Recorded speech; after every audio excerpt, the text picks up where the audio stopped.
ચાલો દોસ્તો વાત કરી લઈએ આજના સૌથી મોટા સમાચારની। એસબીઆઈ ગ્રાહકો માટે સૌથી પહેલા મહત્વના સમાચાર આવ્યા છે।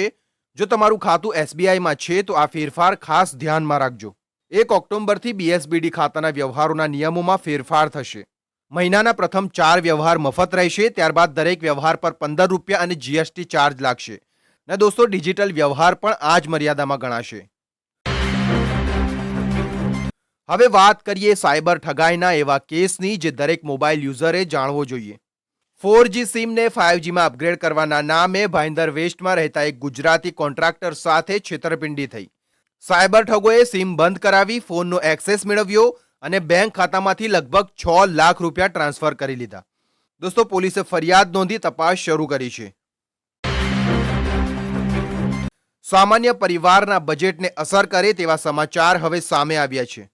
તહેવારોની સિઝન પહેલા દાળના ભાવમાં છેલ્લા એક મહિનામાં 15 થી 20% વધારો થયો છે। તુવેર સહિતની દાળોના ભાવ આગામી દિવસોમાં વધુ વધી શકે છે। જો કે દોસ્તો બજાર નિષ્ણાંતો મુજબ દેશમાં દાળની અછત નથી અને સરકાર પાસે પૂરતો બફર સ્ટોક ઉપલબ્ધ છે। દોસ્તો હવે રસોડાના બજેટ સાથે જોડાયેલા વધુ એક મોટા અપડેટ તરફ આવીએ।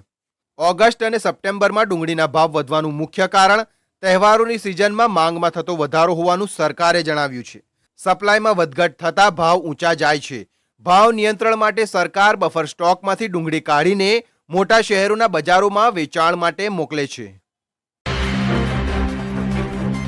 હવે ગુજરાતના ચા પ્રેમીઓ માટે મહત્વના સમાચાર છે। રાજકોટમાં 1 સપ્ટેમ્બરથી ચાના ભાવ વધશે। દોસ્તો રાજકોટમાં 1 સપ્ટેમ્બરથી ચાના ભાવ વધશે। રાજકોટ ટી એસોસિએશને નિર્ણય લીધો છે કે કટિંગ ચા ₹10 થી વધીને ₹15 અને આખી ચા ₹25 થી વધીને ₹30 થશે। વેપારીઓના જણાવ્યા મુજબ ખાંડ, ચાની ભૂકી અને કોલસાના ભાવમાં સતત વધારો થતા આ નિર્ણય લેવાયો છે। દોસ્તો હવે ખાંડના ભાવને લઈને પણ સરકારનો મહત્વનો નિર્ણય સામે આવ્યો છે। ખાંડના વધતા ભાવ વચ્ચે કાચી ખાંડની આયાતના નિયમોમાં ફેરફાર કરવામાં આવ્યો છે। નવા નિયમ પ્રમાણે આયાતી કાચી ખાંડને 2 મહિનાની અંદર રિફાઇનરી કરીને સ્થાનિક બજારમાં વેચવી પડશે। સરકારનો હેતુ ગ્રાહકો સુધી ઝડપથી પુરવઠો પહોંચાડવાનો અને સંગ્રહખોરીને રોકવાનો છે। હવે સીધો ગ્રાહકોને અસર કરતો વધુ એક નિયમ જાણો। રસોઈમાં વપરાતા ખાદ્ય તેલના પેકિંગને લઈને કેન્દ્ર સરકારે મહત્વનો ફેરફાર કર્યો છે।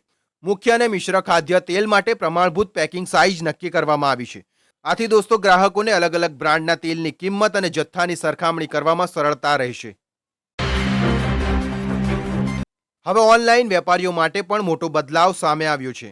તહેવારોની સિઝન પહેલા ઈ કોમર્સ પ્લેટફોર્મ પર વેચાણ કરતા સેલર્સ માટે ફી અને દંડની વ્યવસ્થામાં ફેરફાર થયો છે। ગ્રાહકની વિનંતી વગર ઓર્ડર રદ કરવો અથવા મોકલવામાં વિલંબ કરવો મોંઘો પડી શકે છે। દોસ્તો કેટલાક કિસ્સામાં તો દંડ 1000 સુધી પણ પહોંચી શકે છે। હવે વાહન ખરીદવાનું વિચારી રહેલા લોકો માટે રસપ્રદ સમાચાર છે। ભારતમાં સસ્તી ઇલેક્ટ્રિક કારની તૈયારી થઈ રહી છે।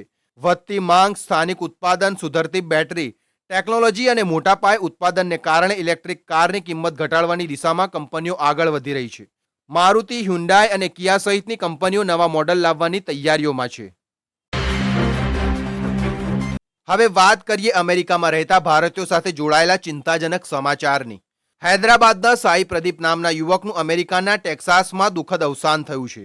કમ્પ્યુટર સાયન્સમાં માસ્ટર ડિગ્રી મેળવ્યા બાદ પણ નોકરી ન મળતા તે ગંભીર તણાવમાં હતો। પરિવાર મૃતદેહ વતન લાવવા માટે ભંડોળ એકત્ર કરી રહ્યો છે। દોસ્તો આ ઘટનાએ વિદેશમાં અભ્યાસ અને રોજગાર અંગે ચર્ચા ઊભી કરી દીધી છે। આગળ દોસ્તો અમેરિકાથી જ ભારતીયો માટે વધુ એક મોટો અપડેટ સામે આવ્યો છે। અમેરિકામાં નવા H-1B વિઝા માટે $1 લાખ થી વધુની ફી કાયમી કરવાની દરખાસ્ત સામે આવી છે। પ્રસ્તાવિત રકમ ભારતીય ચલણમાં આશરે 99 લાખ રૂપિયા જેટલી થાય છે। દોસ્તો નિયમ લાગુ થશે તો વિદેશી કર્મચારીઓને નોકરી આપતી અમેરિકન કંપનીઓનો ખર્ચ વધી શકે છે અને ભારતીય વ્યવસાયિકો પર અસર પડી શકે છે। હવે સોના ચાંદીના બજાર તરફ નજર કરીએ, જ્યાં આજે પણ ઉતાર ચઢાવ જોવા મળ્યો। MCX પર સોનાના વાયદામાં સામાન્ય નબળાઈ જોવા મળી। સોનાનો ભાવ આશરે $1,63,229 આસપાસ રહ્યો અને અગાઉના બંધ ભાવની સરખામણીએ થોડો ઘટાડો નોંધાયો। જોકે દિવસ દરમિયાન ભાવમાં નોંધપાત્ર ઉતાર ચઢાવ જોવા મળ્યો હોવાથી રોકાણકારોની નજર હવે આગામી બજારની ચાલ પર રહેશે। હવે સીધી સામાન્ય જનતાના આરોગ્ય સાથે જોડાયેલા મોટા સમાચાર તરફ આવીએ। દોસ્તો ચિપ્સ, સોફ્ટ ડ્રિંક અને અન્ય પેકેજિંગ ખોરાકમાં વધુ ખાંડ, મીઠું અને સેચ્યુરેટેડ ફેટ અંગે પેકેટના આગળના ભાગે ચેતવણી હોવી જોઈએ કે નહીં તે મુદ્દો સુપ્રીમ કોર્ટ સુધી પહોંચી ગયો છે. સરકાર, એફએસએસએઆઈ અને ફૂડ કંપનીઓ વચ્ચે આ મુદ્દે ખેંચતાણ ચાલી રહી છે. દોસ્તો ગુજરાત માટે હવે હવામાનને લઈને મહત્વની અપડેટ સામે આવી છે. ગુજરાતમાં આગામી 7 દિવસ હળવાથી સામાન્ય વરસાદની શક્યતા છે. સૌરાષ્ટ્ર અને દક્ષિણ ગુજરાતના કેટલાક વિસ્તારોમાં ઝાપટા પડી શકે છે, જ્યારે અમદાવાદ સહિત ઉત્તર ગુજરાતમાં હવામાન મોટાભાગે સૂકું રહેવાની શક્યતા છે. દોસ્તો સારા વરસાદ માટે ખેડૂતો અને લોકોએ હજુ રાહ જોવી પડશે. દોસ્તો હવે વરસાદની સ્થિતિ અંગે વધુ એક મહત્વનો આંકડો પણ સામે આવ્યો છે. ગુજરાતમાં ચોમાસા દરમિયાન અત્યાર સુધીમાં સામાન્ય કરતાં 13% વધુ વરસાદ નોંધાયો હોવા છતાં તમામ વિસ્તારોમાં સમાન વરસાદ થયો નથી. સૌરાષ્ટ્ર અને કચ્છમાં હજુ સામાન્ય કરતાં આશરે 26% વરસાદની ઘટ છે. આગામી દિવસોમાં વરસાદની સ્થિતિમાં થોડો સુધારો થવાની શક્યતા છે. હવે ગુજરાત પોલીસને લગતા મહત્વના સમાચાર તરફ આવીએ. રાજ્યમાં નાગરિકોની સુરક્ષા અને ઝડપી પોલીસ સેવા માટે 112 જનરક્ષક પ્રોજેક્ટનો વિસ્તાર કરવામાં આવી રહ્યો છે. 25 ઓગસ્ટે ગુજરાત પોલીસને 500 નવા અત્યાધુનિક જનરક્ષક વાહનો સમર્પિત કરવામાં આવશે. આથી રાજ્યના વિવિધ વિસ્તારોમાં પોલીસનો પ્રતિસાદ સમય ઘટાડવા અને ઝડપી મદદ પહોંચાડવામાં મદદ મળશે. ગુજરાતના વૈજ્ઞાનિકોની એક મોટી ઉપલબ્ધિ હવે ધ્યાન ખેંચી રહી છે. આઈઆઈટી ગાંધીનગર, નિરમા યુનિવર્સિટી અને અમદાવાદની નાયપરના સંશોધકોએ માછલીના કચરામાંથી ખાસ હાઇડ્રોજેલ વિકસાવ્યું છે. સંશોધકોના જણાવ્યા મુજબ આ હાઇડ્રોજેલ ગંભીર ઘામાં રક્તસ્રાવ રોકવામાં અને ઘા રૂઝાવવામાં મદદરૂપ થઈ શકે છે. દોસ્તો તબીબી ક્ષેત્રે આ સંશોધનને મહત્વપૂર્ણ માનવામાં આવી રહ્યું છે. ગુજરાતમાં આરોગ્યને લઈને હવે એક ચિંતાજનક સમાચાર પણ સામે આવ્યા છે. બનાસકાંઠાના ડીસા તાલુકાના અખોલા ગામમાં 34 વર્ષીય યુવકમાં કોંગો ફીવરના લક્ષણો જોવા મળ્યા હોવાનો અહેવાલ છે. તબિયત લથડતા તેને વધુ સારવાર માટે અમદાવાદની ખાનગી હોસ્પિટલમાં ખસેડવામાં આવ્યો છે. આરોગ્ય તંત્ર દ્વારા મામલાની તપાસ અને જરૂરી તકેદારી રાખવામાં આવી રહી છે. હવે ગુજરાતના વહીવટી તંત્રમાં થયેલા મોટા ફેરફારની વાત કરીએ.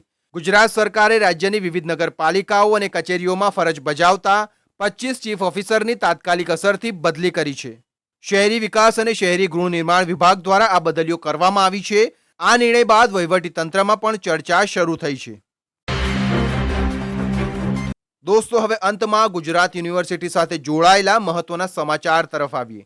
ગુજરાત યુનિવર્સિટીના પૂર્વ કુલપતિના કાર્યકાળમાં કથિત નાણાકીય ગેરરીતિના આક્ષેપોને લઈને એનએસયુઆઈએ વિરોધ કર્યો છે.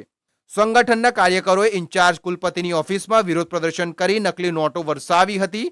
એનએસયુઆઈએ 72 કલાકમાં ફરિયાદ નોંધવાની માંગ સાથે અલ્ટિમેટમ આપ્યું છે. તો દોસ્તો હાલ પૂરતા આપણા વિડીયોને આપણે અહીં પૂરો કરીએ છીએ. મળશું એક નવી માહિતી અને એક નવા વિડીયો સાથે.